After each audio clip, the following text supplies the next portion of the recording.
Hey guys, and Happy New Year. Welcome to Travel Confessions of a Cubicle Dweller, guys. So, let me first say to you guys, I am a little hoarse and I'm getting sick. So, that's why I sound like McGruff the Crime Dog. And if you're of a certain age, you know about McGruff the Crime Dog. So sorry. I planned on recording this intro part a couple of days ago when I was like first getting hoarse. Now I'm super hoarse and I think I'm catching a cold as well. So let me apologize in advance for all of this. But I wanted to not only wish you a happy new year to everyone, but I also wanted to talk about some new changes that are coming with the podcast. This is the first of what I hope to be many interviews with many different people I know, professionals, friends, all kinds of people who do incredible things to bring to you guys. They're going to be more like travel reviews of destinations and things of that sort, or just kind of my experience when I was in a place. So I hope you guys really enjoyed the Las Vegas one. And I'm also kind of switching up the theme song a little bit. I might just rotate them out like every year or something, but there's a new theme song as well, boys and girls. Kind of sounds like the old one, just a little bit. It's by the same creator. And if you know me in real life, you know that I am a creature of habit, so I like sort of the same things. I'm not going to do any housekeeping things. They're actually at the end of the interview. And I'm going to do a quick post so it can post on time for New Year's. But you might have to check back to the show notes, and I will add all the links to Mr. Baker's social media, the church's website, his book, all kinds of things like that. So anyway, guys, let me get off of here. I won't bore you guys with this voice again. But I hope you like the changes that are being made. And again, Happy New Year, guys. Talk to you soon.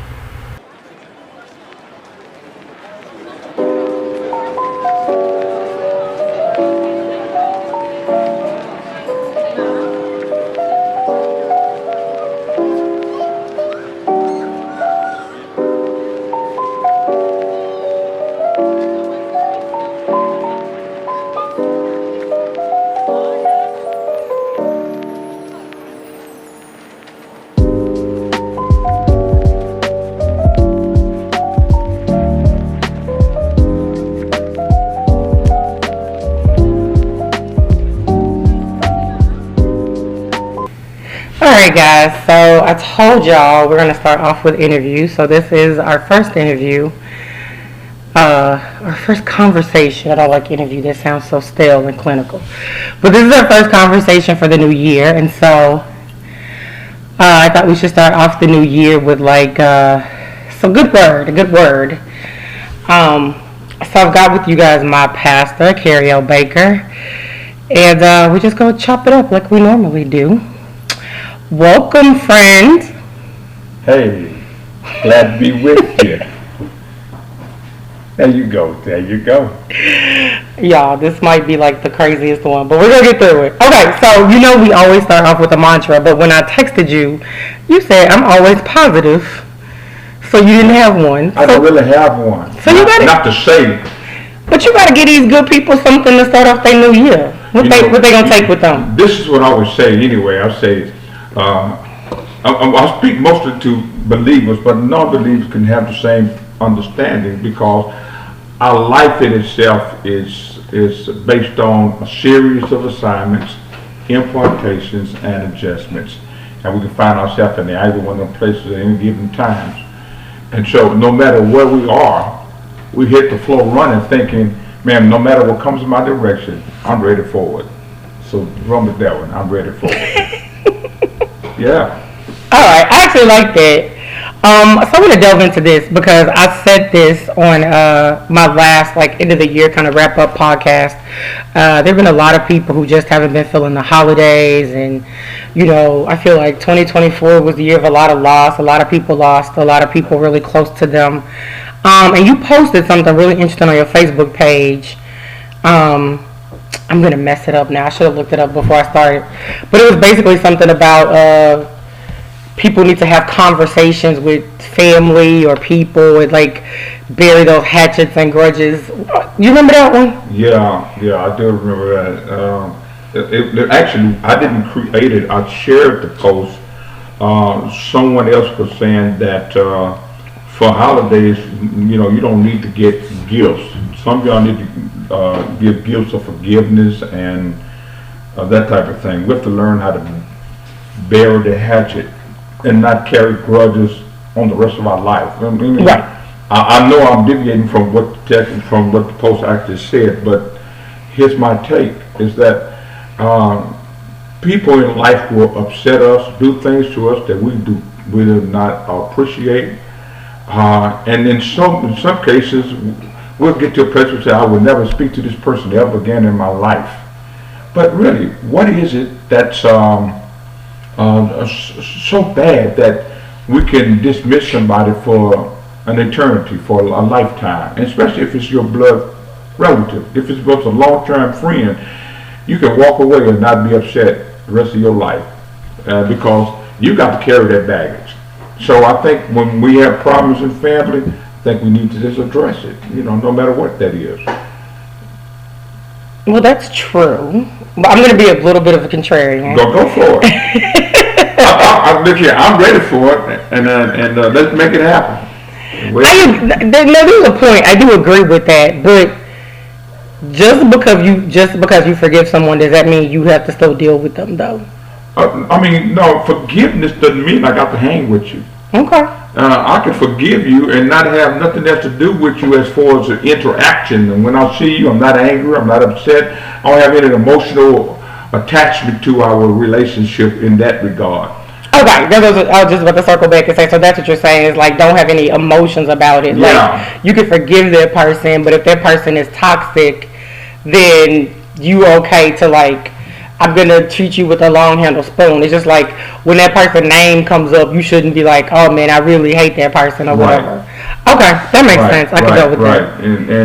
And move on, because if they're toxic, you don't really want that in your environment no way. Well, right, that's what I was saying. I was just trying to make sure you weren't saying like forgiveness still meant like I had to give you an audience or something like that. I think about when I was growing up, there was always somebody. I had not necessarily a relative, and then there was a distant relative. Every time I saw him, he was drunk. And there are some people who, when they come into the family gatherings or whatever, they're fully intoxicated, which they have ingested something that did alter who they are, and so now you're like, here they come. Oh my gracious, what should we expect this time, right? And so you can get to a place like, I expect this person to be different from everybody else in this room, and say that's who that person is. I accept that's who they are, and give them the space that they need to be who they are, but I'm also reserve my space for my peace.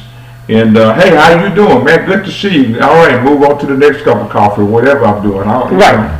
Well, I think from a mental health standpoint, I think that's always good. I know you and I kind of frequently have conversations about, just generational things and how things are different, and where like older generations are kind of like, that's your family, they're all going to be your family. But what I find a lot in these younger generations is that they're like, yo, if you a toxic person, you a toxic person. Like, I don't really care if we share the same last name, the blood, we share the same bloodline. Like, I just don't fool with you like that. And so I kind of have to give props to them, because I think in this day and age, it is about like kind of protecting your mental health and making sure that you're okay, and not like sacrificing what you have because somebody else shares your last name. So I think that's kind of. I've heard them say that before. I've heard them say that that that's not necessarily my family because we blood.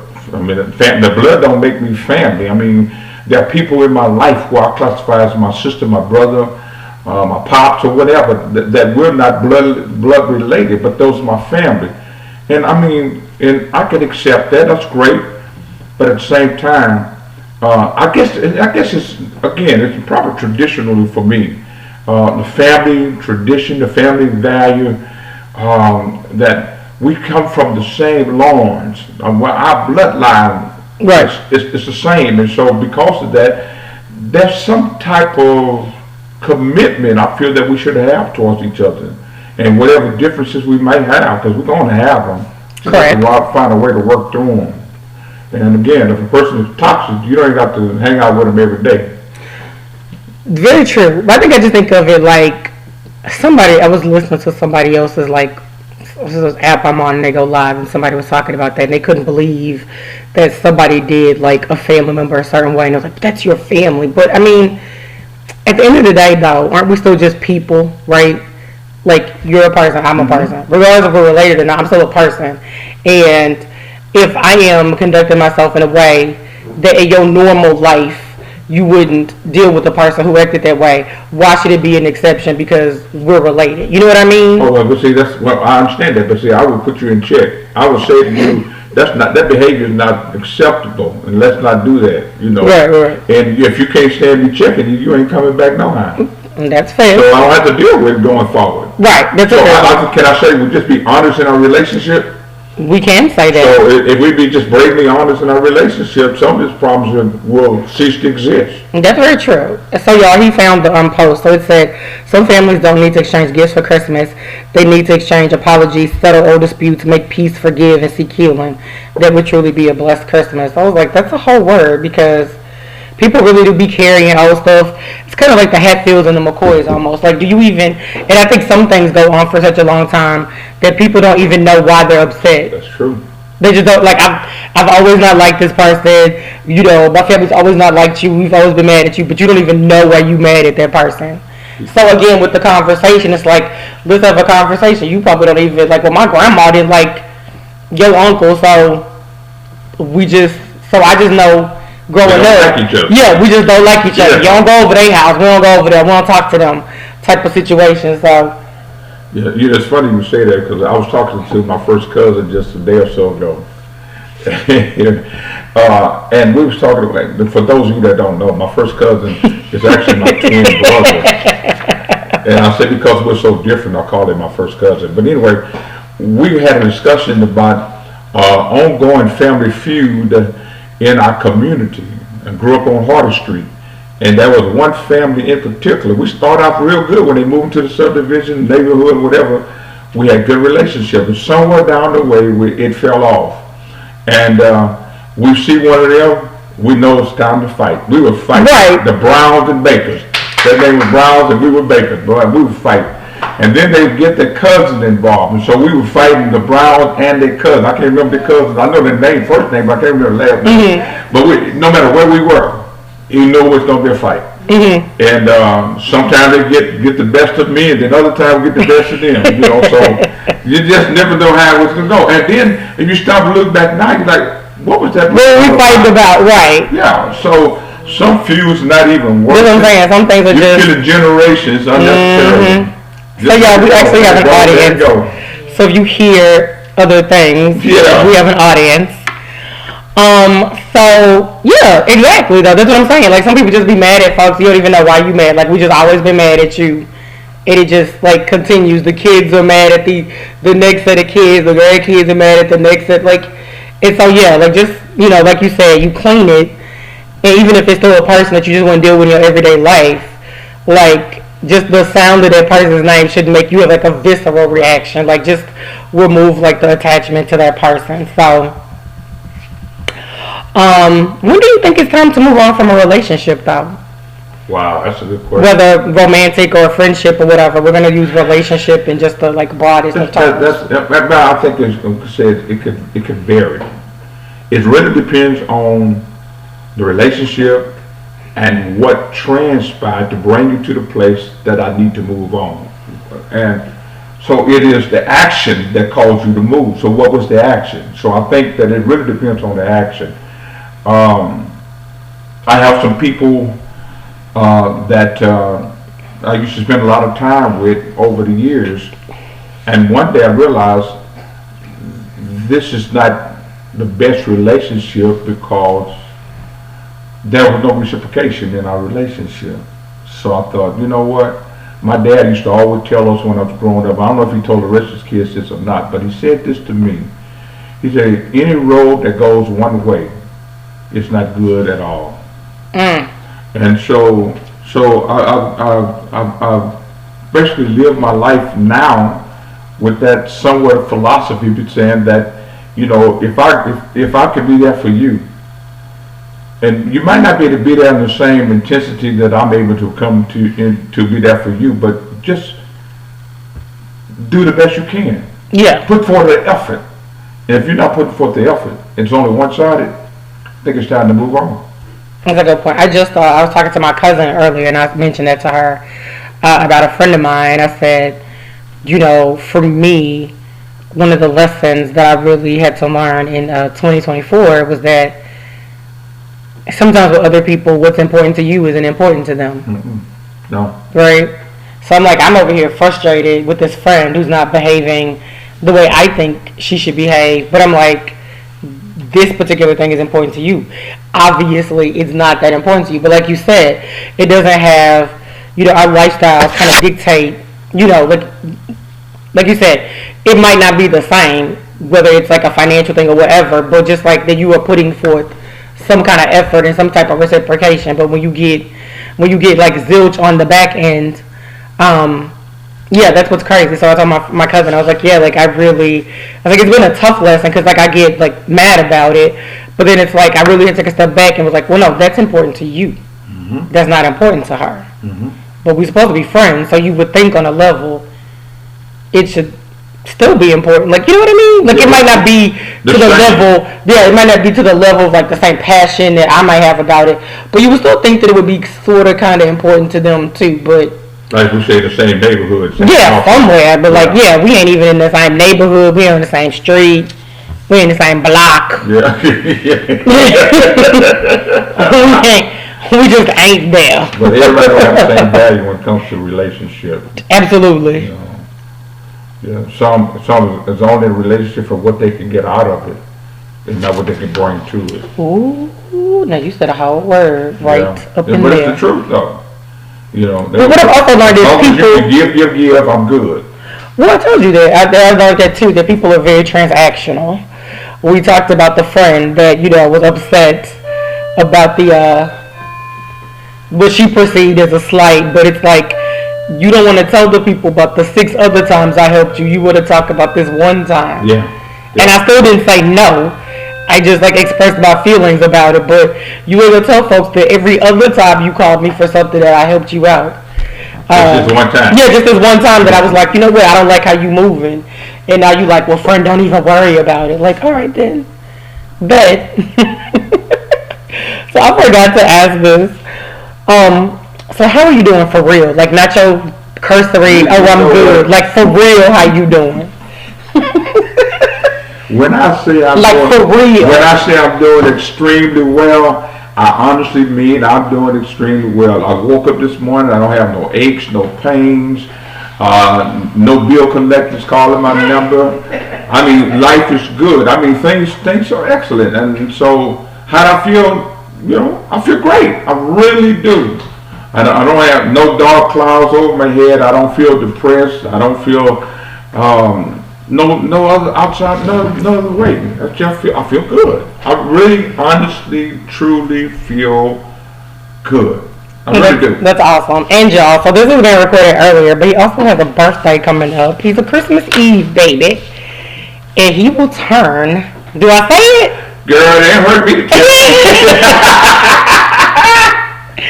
He's turning 70, y'all. So, you know, even when you hear it, drop down in the comments and wish him a belated happy birthday. But yeah, so he's definitely got a lot of nice things to look forward to in general. All right, so what was the biggest curveball life has thrown at you, and how did you handle it? God, the biggest. You know what? I know that's. You already know what the biggest curve that life is. Oh yeah, that's true. Yeah, it can't get any worse than that. It can't get no worse than that. That's true. That's very true. The loss of my daughter at the age of 21. I mean, unexpected. I mean, I expect to grow old and have her and her kids come over the house and harass me, but that didn't happen. It never will happen. And so, how do you get past that? And you talked about Christmas during the holiday seasons and things like that. Some people feeling some kind of way during the holiday season, especially now 2024 has not been very kind to a lot of people. But just in general, when you're facing with the obstacles that life will throw in your directions, you're like, man, I don't know if I want to live. I don't know if I want to go forward. I don't know if I want to deal with this. And you know, you like wish you can go to sleep and wake up. And wake up and it was a dream. Yeah, or something. and just a good night's rest would change everything. But unfortunately, that is very true. It doesn't. It's still there. I just mentioned it to my cousin. I was telling her two things. I know quite a few people, unfortunately, have lost their children. And, you know, y'all, I talk about it on the podcast a lot. I'm child free, so I can't even imagine, like, what that is like in my soul, you know. But I was telling her, two people I know. One, this lady lost her son a few years ago, and his birthday was the other day, so she had posted about it, and she said the thing that kind of kept her going was his friends all came to the house to help her, like, commemorate the son and celebrate his birthday. And now that they have families, and they tell their kids about her son, and so she's like, that made me feel really good. Wow. And I was like, that's nice. And I remember messaging her, and I said, I'm so glad you have them, you know. And she was like, I'm just so glad they still, like, keep up with me, because her son's been deceased now, I think, like 4 or 5 years. Wow. So she was like, the fact that they, you know, keep coming around and remember her son and all that kind of stuff. And I was like, that's great. Like, that's a really beautiful thing. And then, like I said, to see them starting their own families, and then they still talk about the son. So I was like, that's really great. So even those kids, even though they weren't around to meet him, they will know about him. So I was like, that's really good. But I was telling my cousin that somebody had said, like, she wasn't behaving right or something, like the way she was behaving. And she was like, look, a piece of my heart left this earth, so you can't tell me how to act. I'm supposed to act. Yeah. You know, I was like, I was like, those are facts. Like until you lose a child, like, and there's no, you know, I say this with everything, though, there's no right or wrong. So however I think she got like a couple of tattoos of the boy, and people were like, well, you're too old to be getting tattoos. And she was like, yo, like, my kid ain't here. Like, dude, like, she's like, y'all better be glad I get up every day. And I'm like, that's the thing. I'm like, basically, like, did you still wake up and still want to do something with your life, and they decided, like, because I'm out. Like, well, I mean, my child was purpose for living. Okay. So now that my purpose is gone, what is there? Yeah. But hey, that's special. That's unique. That her kids, her son's friends will still come around. Mm-hmm. That's a blessing. She just looked at all the pictures. It was beautiful. It was just really beautiful. Antoinette had a friend, real close friend, almost like a sister to her. And every now and then, she tried to stay in contact with me. You know, not as much as I think she should, but I'll be glad to hear from her. It might be hard for her too. It might be hard for her to engage with you. To reopen those wounds and relive the past. It's like that reminds her of all that. So how can I move on if I keep staying attached to you? Well, not even that, but it just brings up old memories for her too. If she ain't got at the house and all that kind of stuff, then it's like, I'm hanging out with you without her. Yeah. So then that's difficult too. You know what I mean? Yeah. So yeah, I just thought of that. I was like, yeah, man, like, you can't. I like, that's a pain I'll never know, but I empathize with anybody, you know, going through that. And so I'm just like, you act how you act. Like, you ain't picked up no habits. You ain't on no illegal things. Like, you just get tattoos of your son. So you know what? If that's how you. If that's how you able, that's how you coping, then cool. Like, I'm glad every day you still want to do this crazy thing called life with us. And honestly, that's not unhealthy. You know what I'm saying? Yeah, considering the other vices she could clearly have, she could be on that bottle every day. So the fact that she like, look, this what I'ma do. Like, I ain't mad at her. I become a functional alcoholic. Okay, something. That the old folks used to say. Yeah, amen. But yeah, so I'm like, I can't be mad at the girl. I can't be mad. A tattoo, baby, get you another one. You know, where we going? What you want to do?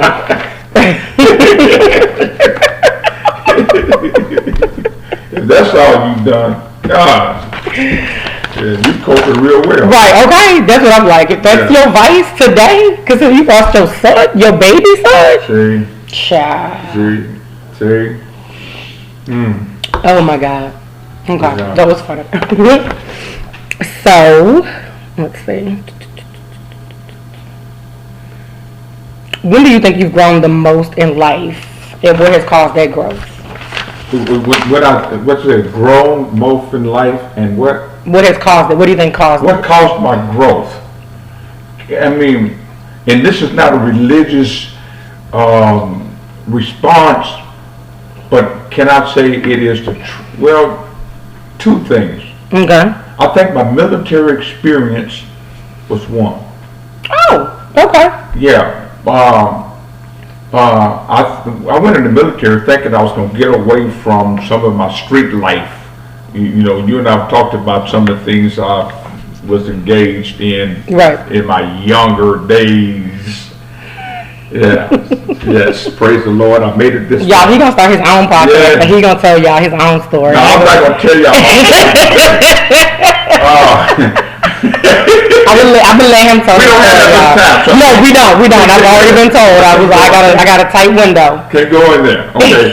But I left Houston thinking I'm getting away from some of these activities, and then I realized that the very thing I'm running from, I was going into. It was still the environment, though the geographical changed, but the demographics didn't change. I still had the same people. You were still hanging out with the same type of people was no matter where I was. Okay. No matter if I was in Houston or in Germany, I was still found the same people. You felt the same people. Okay. Gotcha. So I have to come to a place to realize that if I want something different, I've got to change the way I do things. And so I think I begin to grow up and realize life is not about having fun. Constantly, the only thing you want to do is have fun. And you, at some place, at some juncture, you have to come to the conclusion that I need to put in some hard work, put in some time, and make things happen. It's just not going to happen by osmosis. And so I think that was one of the things that helped me. But then the other thing that helped me was I turned my life over to the Lord Jesus Christ. And I'm not taking this down the religious pathway, but I want to say... No, that's fine. I mean, that's your life. So, I can't, you know... Even in conversation, I just want to say that to become a more disciplined person it happened after my relationship with Christ. And as I began to grow with Him, my life began to look totally different from what it used to look, and primarily because I become more disciplined. The military didn't give me the discipline that I have now. Really? Yeah. So that's really interesting because everybody, you know, of course, if your kid ain't doing something and he ain't got no plan, they're like, you should go to the military. That's what I said. That's why my statement was that two things. Right. One was military, and the other was my relationship with the Lord Jesus Christ. And so, that's where I grew up, and that's what has affected my life, both of them. Okay, that's really interesting. Okay, I don't think I knew that though. But like I said, I got a friend, her son's is he in the Marine Corps? I think so. Yeah, he's in the Marine Corps, but he's always been kind of a good kid. But that's what they always say. People don't know what they're doing. You ain't figured your life out. You don't want to go to school. Go to the military. They'll get you together. But like you said, if you still seeking out those same vices, those same type of people, that stuff is everywhere. Yeah, they're everywhere. You know what I'm saying? Yeah, but it will give you some structure. It will definitely bring structure to your life. Yeah, you get tired of folks calling you in on the carpet. Yeah.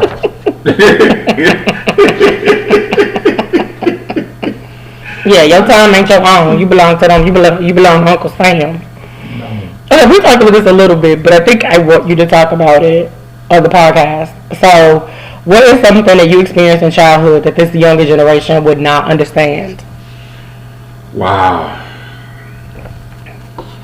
I don't know if they would understand it or not, because most of the younger generation now is exposed to a lot of things. But to understand, I grew up during the civil rights era. I grew up in a time when I couldn't get on a public bus and just sit wherever I wanted to sit.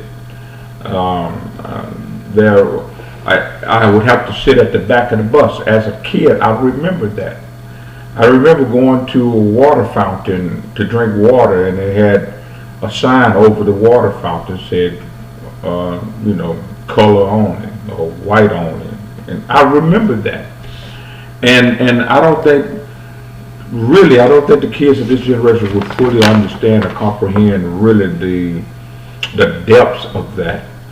And the other thing is that I worked for things that I wanted. In the neighborhood, if I needed a few dollars, I would get my dad's lawnmower, and I would go down the street and ask my neighbors if I could cut their grass. And I mean, look at my yard, and I couldn't imagine somebody cutting my whole yard for $3 or $1.50 or something like that, some ridiculous amount of money. And but I was happy just to be able to make the change that I was making. So now I can go to the movies. I can do whatever I want. If I wanted to do something different, I had to change to do it. And so if you want something to happen, I'm thinking, man, you don't have no money to get a rake and go next door and say, can I rake up your leaves? So I think the generation now, someone said earlier, are so entitled that they don't even consider the fact that if you need some extra money, go next door. Ask your neighbor, hey, I know you got leaves in your yard. I'll rake them up for you for a few dollars, That is actually a really good point. I didn't even think about that. But like people figured it out. Or even something as simple as like collecting cans. Like, do people even do that? Like they, hold your cans. Collecting cans. Well, some of them anyway, not all of them. That is probably true. But I mean, we figured out how to get some money, Yeah. But I think one of the reasons they don't understand is because it just seems, in their minds, it just seems so far away, right? And then they lived in a time where, and probably, even though you and I like on the spectrum or closer age, but either one of us could have probably never imagined that we'd see a black president in our lifetime, right? No. Right, and I'm saying that as a 46-year-old person, right?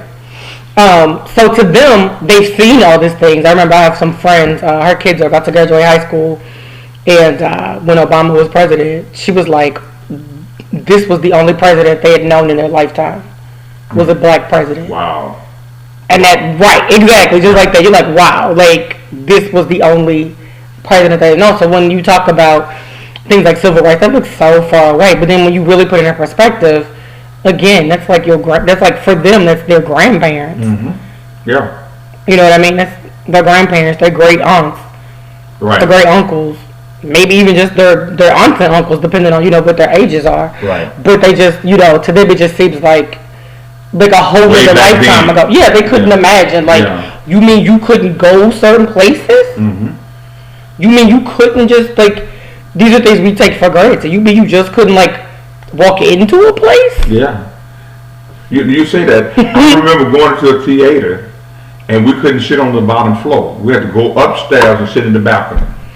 And I didn't understand it was because of racism, but I just thought that's what we would do. What you're supposed to do, right? Yeah. And that's the other thing. I'm grateful for my parents that they did not teach me exactly what was going on. Because I might not be alive today if they had taught me that I'm being mistreated, people hating on me, racism is real. If they had taught me that then, maybe I would not have grown to be an adult. 70 would not be in my mind. Right. Because revenge would have been. Right. There you go. Get ready to go. You again. I'm so sorry. Here we go. But I was thinking when I came home from the military, I was thinking, man, I had such a militant mind that thinking if the law enforcement agencies do anything to me to upset me, trying to get me, man, they done taught me how to kill folks. They done taught me how to get away. They done taught me how to hide. Right. Yeah, I'm trained. I'm an expert murderer. Right. Military trained murderer. Yeah. You know, but thank God I never had to use those skills. He said he changed, y'all. He said he grew. He said he experienced growth, y'all. Remember that. Let's go back like 10 minutes. He said he experienced growth. He said that was the old him, y'all. The old him. Yeah, that's not me. You know, that's not me. I much rather now just walk away. If you let me walk away, I'll walk away. Look, and listen, we can use that legal system to get them. We ain't gotta do all that kind of stuff. We have access to the courts now. So that's what I'm talking about. Yeah, we can do it. I'll drop it down quick. Okay, y'all might not know what that means, but anyway, I'll make a phone call quick. Go if you not of a certain age, go ask your parents or your grandparents. Die, man. Drop okay? Die, man. Well, you know, Google works too. They might, I don't know, but go ask the Google machine. It might tell you right. Yeah. All right. What advice would you give to someone trying to find their passion or purpose in life? Well, how do you find something that you enjoy doing? You've got to be willing to try it first. If you don't know what you're going to really enjoy until you really do it. Right. You have to investigate. You have to spend time in other places, doing things, and whatever it is that what you enjoy, then that becomes your passion. But if you never experience it, you don't really have passion for it. So, how do you find something that you have passion for? Some things happen by accident.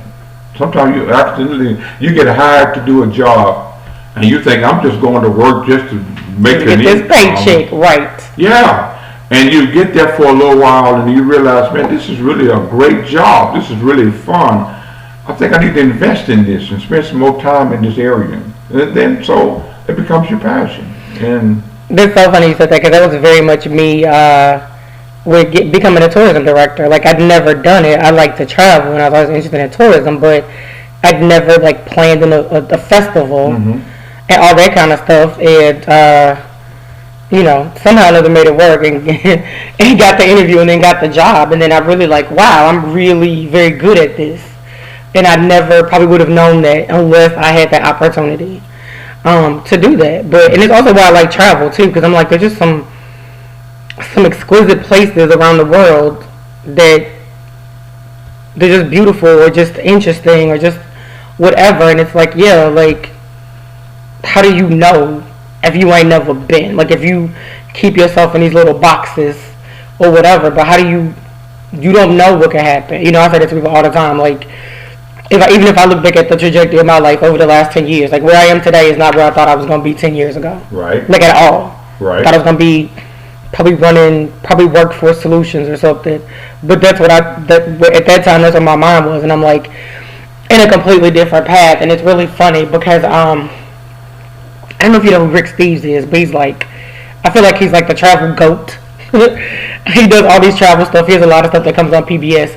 But he just did an interview, and he talked about, and I didn't know this about him. He was actually, before he started his travel thing, he was a piano teacher. Okay. And so he talked about he liked travel. He did some kind of traveling when he was younger. But he really enjoyed teaching piano and he had these recitals and stuff. And then I can't remember what happened, but then he was I was at this impasse in my life and I could continue being a piano teacher, which is he loved, but then travel kept calling him. Wow. And so he was I chose that path. And then he was of course, there were a lot of sacrifices that came with that because he was he wasn't home with his family. Ultimately, he ended up getting divorced from his wife. But he was even as I look back, I don't regret the choice that I made. Okay. And he calls travel his mission. But same thing, passion. I think even sometimes following your passion might lead to some unintended things. I mean, obviously, would he still probably want his wife? Probably. You know what I mean? All that kind of stuff. You don't expect that part to happen, but Again, like I said, at the same time, he's like, but I don't regret it. You know what I mean? He's like, I don't regret that I made this choice. But that was really interesting because I didn't really know what he did before that. But yeah, he was a piano instructor. Wow. By the same token, there are some people who like skydiving. There are people who will go get in a perfectly good airplane, go high to a high altitude, open up the door and jump out, parachuting. Some people love that. I remember George Bush Sr. Oh yeah, he did. He sure did. Yeah, he used to love going parachuting. He liked going parachuting because he was he's a parachuter. Yeah, and I think again, while I was in the military, coming through basic training, they was psyching you up, trying to get you to be a airborne ranger. We were singing those songs while we catering, marching, and I want to be an airborne ranger. I want to live my life in danger all the way airborne. No, not me, kid. I ain't just got nobody playing. You still have no faculties about I ain't doing it. That thing right. The plane is going down. The only way I'm going to It's like, I'm going to take my chance. Okay, here we go. Right. But some people love taking those type of risks. They have a passion for jumping out of planes and a passion for jumping off the mountain cliffs, gliding through the air. And I'm like, that's their passion. They got a passion for it. I'm like, yeah, that's not my mission. Yeah. Well, no, and I think it comes full circle to the conversation that we've been having about, people dealing with loss and people, like I said, a lot of people not feeling the holidays right now. And that's, life is short. Again, you talked about losing your daughter when she was 21. You don't know what life has to offer, man. You don't know what's going to happen. So you better, enjoy it, live it to the fullest. I remember one of the last conversations I had with my dad, and he was like, I like what you do because you don't have no regrets. He's like, he had regrets. And I was like, but that's what I'm scared of. I'm scared of waking up and being 65 and being like, why didn't I do that? Why? Why didn't I go to that place? Why didn't I try this thing? I mean, y'all, we talked about this even in the podcast. It's random, but I'm doing it. I'm trying to make it, I'm trying to make it work. And like I said, it's a labor of love. I love doing it. But what if 15 years from now I'm like, man, I could have had a successful podcast. Why didn't I start it? You know what I mean? And I was like, that's what I'm more scared of, is that I could deal with, even if the podcast fails, even if all these things fail, I could deal with that because at least I tried it. Right. At least I said, okay, bet, we're gonna try, we're gonna see what it do. But then to wake up and then look back and then you're at the end of your life, and well, I ain't got that much time left, or whatever the case may be. Well, there's more years are behind you than in front of you, obviously. And then you're like, well, why didn't I do that? And I think, again, to just everybody listening and kind of what I said in my kind of end of year rap is look, life is short, We've all lost some people. Like I said, I've have friends who've lost their children, the whole nine. There are things that they'll never see. Like you said, you'll never see grandkids from her. You know what I mean? And so it's why not enjoy life while you have the opportunity to do these things, even if you're unsure how it's gonna work out. Like you said, you don't know if you're passionate about it until you try it. It might be so. Like I said, if I would have been like, oh my God, I've never done tourism stuff, I'm not gonna do it. I mean, I've had some incredible experiences, all because I took that opportunity and I did that. I wouldn't have had those experiences if I had not have done those things. It's kind of like the kids when you're trying to teach them to eat certain vegetables. I don't like that. Well, how you tried? You ain't ate it. How do you not like something that you've never tried? So how can you have a passion for something that you've never done? Exactly. Yeah. That's what I say. You don't know if you don't like this or not. Right. It could be your favorite thing. Could be. Oh, because you go like, I don't like the way that looks. But something else though. Many years ago, we should go out and feed the homeless community, especially like Thanksgiving during the holiday season. And I remember how much joy that actually brought me. I really enjoyed doing that. So I guess if I say I can really honestly say I have a passion for the community. I love being able to reach out and give back. Touch the younger generation, people who have not figured it out and just want to have a conversation. I'm there for that. I'm down for that. I think that's a passion. You know, And that's a good thing because I think more that is needed. Even as I think about my childhood, the things that make it okay, or that I remember, the people that reached back and said a thing to me. I was telling my mom not too long ago, but we've always had this conversation about there was a teacher when I was in middle school.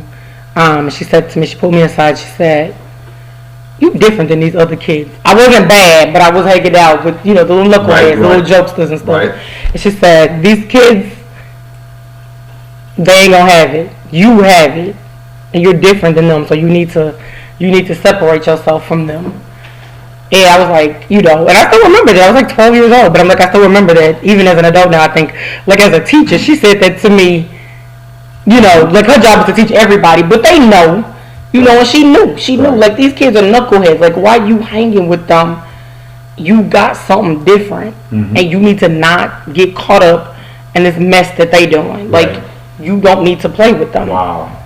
That's the way I talk to my grandson the same way. I told him the same thing. I say, son, listen, you're going into middle school now, and so going into middle school, it's going to be a whole lot different. I'm going to get you to understand that. They're going to have some kids there who are there just to have fun, just to hang out with their friends and spend time with their friends. That's all they came to. They're not really there for an education.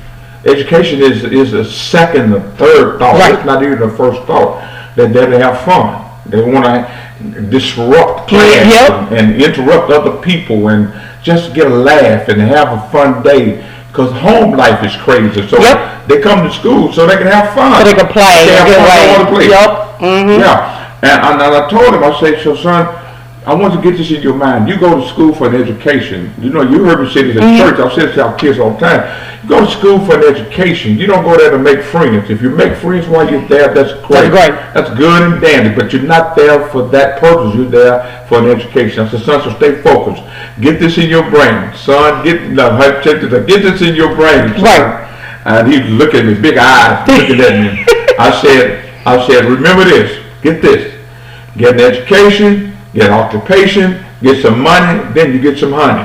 Now you ain't lying. You don't bring no woman in your life you can't support. And you can't support. Yeah, you told it to my little best friend. Yeah, I said it to your little best friend. Yeah. That's my best friend. Yeah. So yeah. But yeah, so I appreciate the people who stepped back and was like, you did. I mean, throughout my life, like I can count numerous times where somebody has said, you going places or you doing something.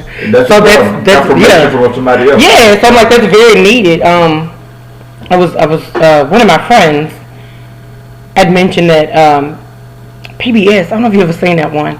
They had did like a Brenda, I'm gonna say it. Okay. When she taught at Sharpstown. Okay. PBS had did a thing on like Sharpstown. And I thought some of our kids, or like some of my generation of kids, came through hard times. These kids are really going through. So, and this was like probably 10 years ago now, but they had like, some of these kids were homeless. So it was like a couple kids that the teachers actually took them in, and they were living at the teacher's house. The teacher like converted this room, had like bunk beds and stuff. So these kids are really going through. So I think that's really important, because even talking to some of my younger family members, like they just feel like they're not understood. They feel like, that they're going through things and they feel like they're not understood, and that, my generation or your generation don't really understand them. So I do think that's important to reach back, and that's why I try to reach back and be like, listen, this is the way I grew up. So if you look at me and you think I'm making it or you think I'm okay, the same thing can happen to you, because I didn't come from the most solid and best of of homes and backgrounds. But you ain't even dealt with like half of what I dealt with. So if I can make it out and do okay, you can definitely make it out. So no, I think that's good, because I think too, I think a lot of people just don't focus on that sometimes. Like, I think people, like, make it, and I'm doing air quotes, y'all, but I think when people make it, they forget about, like, some of the other people. So, again, I think it's imperative to kind of reach back and be like, yo, like you said, telling your little grandson, like, man, you can make it. And he's really smart. So, it's like the same thing. Like I said, I was in the 7th grade, and she was like, yo, don't do this. Don't do that. Like, you got it. These kids gonna be knuckleheads. They gonna be in trouble. You have something. And as somebody saw that, and I think it's important that you tell them when they're 12 and 10 that I see something in you, especially if you see it. Right. Like you can help navigate. We talking about passions. Absolutely. You can help navigate their life. Maybe they don't see it. Yeah. And I always knew I had a little sub, y'all. I ain't trying to like brag about it, but I mean, like I said, at 46. I mean, you know. Well, like I said, at 46, I remember that conversation with that teacher when I was 12. Like I just had it with her yesterday, with her saying, "Don't hang out with them. Mm-hmm. Don't hang out with them. Like you got something. These kids ain't got nothing, but you got it. You got whatever it is." And I look at my little niece, and she has it too. She gonna be a handful. I don't know what we gonna do with her, but she got something too. On that same page, though, do you see the generation now don't really have that passion to want to reach back and help somebody else's kid make it through life? I mean, as a whole. When you say generation, give me an age range. Give me an age. Well, you know, I'm at 70s, right? So I'm thinking maybe the 40s and. So like my generation. Maybe your generation, yeah. I think it goes back to the conversation we had about what you saw in your childhood that the current generation doesn't see. Like I said, my friends have kids that the first 10 years of their life, they had a black president. Okay. So they don't know what it's like to have a Bill Clinton, Herbert Walker Bush type of thing. You know what I'm saying? They grew up and they saw this. Mm-hmm. And so I think it's that. But I think it's imperative that people like us, you know, be an example for them, I think. Like if you at 70 can say, that's important to me to reach back and I like serving the community and things like that, then they're like, dude, you 70. You could be doing anything. You know, in the golden years of your life, you could be chilling, you could be traveling, you could be XYZ thing, but it's important for you to reach back and bring these kids up. And again, I think some of that is also too based on, like you said, you went to the military to try to get away from this, but whatever, you know, again, you was like, well, I mean, trouble's everywhere, right? Yeah, it is. So if you go looking for it, you know what to look for, you gonna find it, right? Ma'am. So, you know, when people hear you say stuff like that, like I say, even when I kind of tell my story, and people are like, oh, well, you went through that too? I think that's a difference, because I think sometimes they look at us, some of the younger generation, they look at like we made it, and they don't really realize, like, nah, but we came up through a struggle too. Like, we had something too. We just persevered, we just kept going, you know, we kept our head down, we kept busy, we just, you know, we figured it out. But I think they look at us, but I think that's also because, again, like a lot of people, when they do make it, they don't reach back. So they don't understand. So they don't understand, like, oh yeah, you went through your share of troubles too. Yeah. And look at how you turned out, like you said to your little grandson. And he your grandson, so I know he know a little bit of your life story. So, you know, who knows what that effect will be on him when he's 22. Right. Nobody knows. But the fact that you had we hope. Yeah. But the fact that you had a conversation with him, maybe somewhere, if he, you know, when somebody's like trying to tempt him to go on the wayward path, he like, nah, man, my poppy said this to me.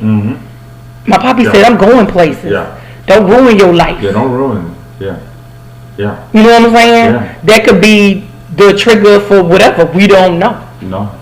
But what if you never had that conversation with him? Yeah. That he just like, well, I'm gonna go out there and do it. But you hope somewhere down the line that, you know, he hears your voice, he hears what you say, and he remembers, like, no, my poppy said I could be anything that I want to be. And I think that's the thing. I think that's, like I said, I think it's imperative that we reach back and tell them you could do anything that you want to do. Absolutely. Like you said, you grew up in a time you had to sit in the balcony. You just thought that's what we supposed to do. Yeah. Right. But they're saying they don't understand that because they can do whatever they want to do. Yeah. So it's like, and that's what I think. Tell me this though. Do you find this to be the case?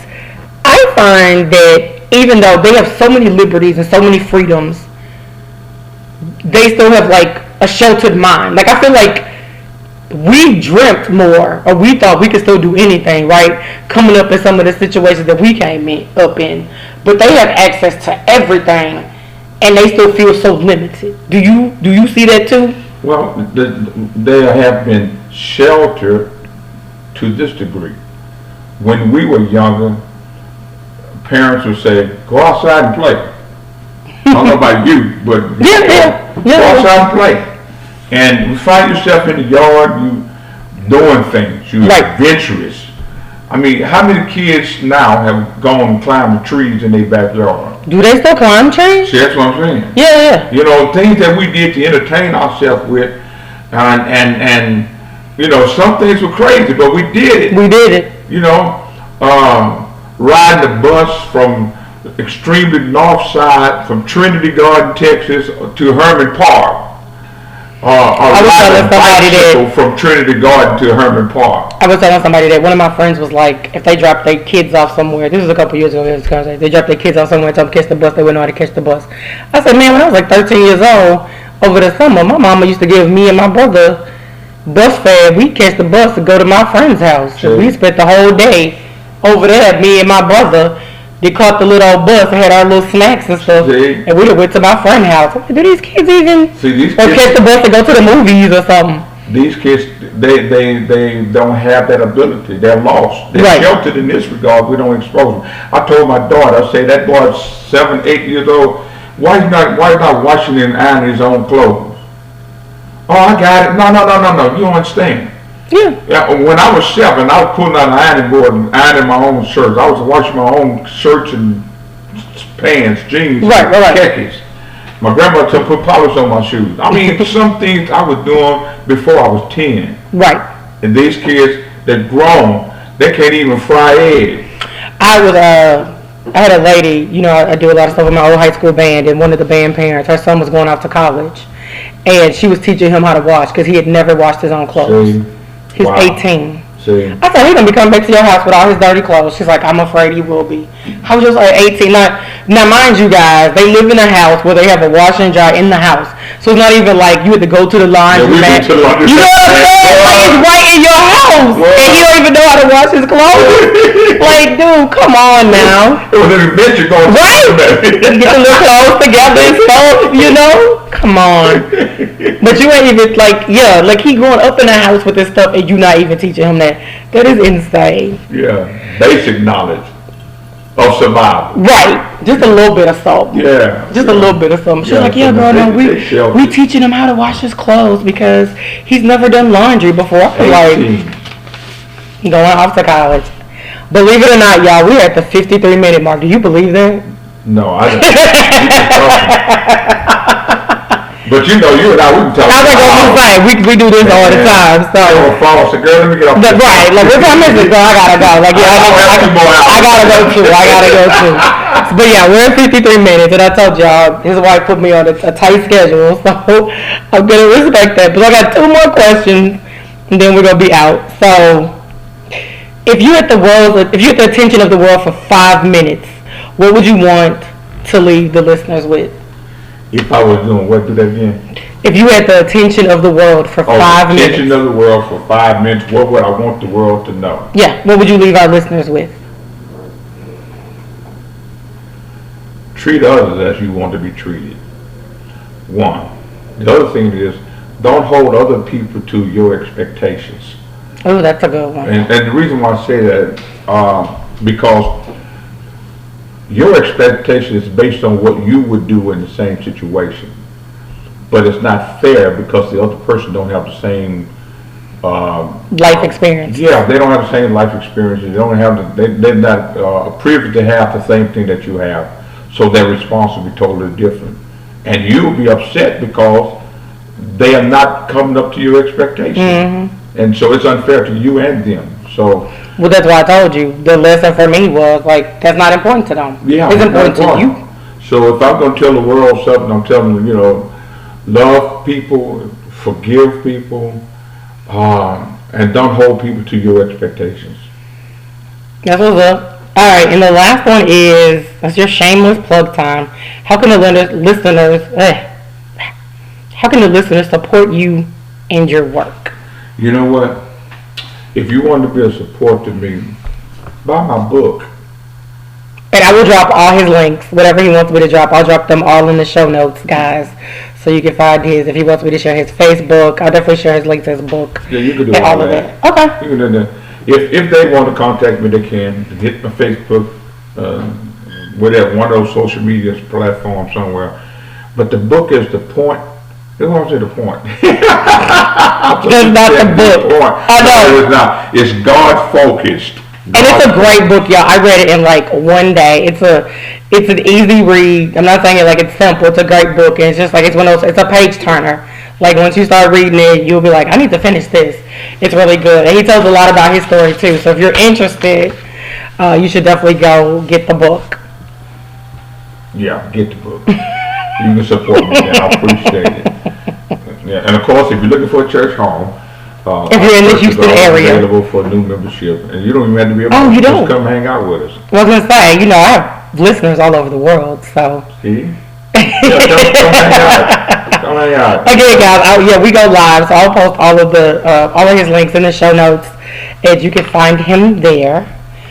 So I want to thank you for your time. I appreciate you also coming along on this crazy journey with me. I said this to a friend of mine on her Christmas card, but I really do appreciate the people who support what I do. And when I come up with some of these, what other people have with their wacky ideas, y'all be like, yeah, you're down. Like when I first mentioned it to you about being on a podcast, you're like, sure, how we gonna do it? I'm like, I'll come to your house.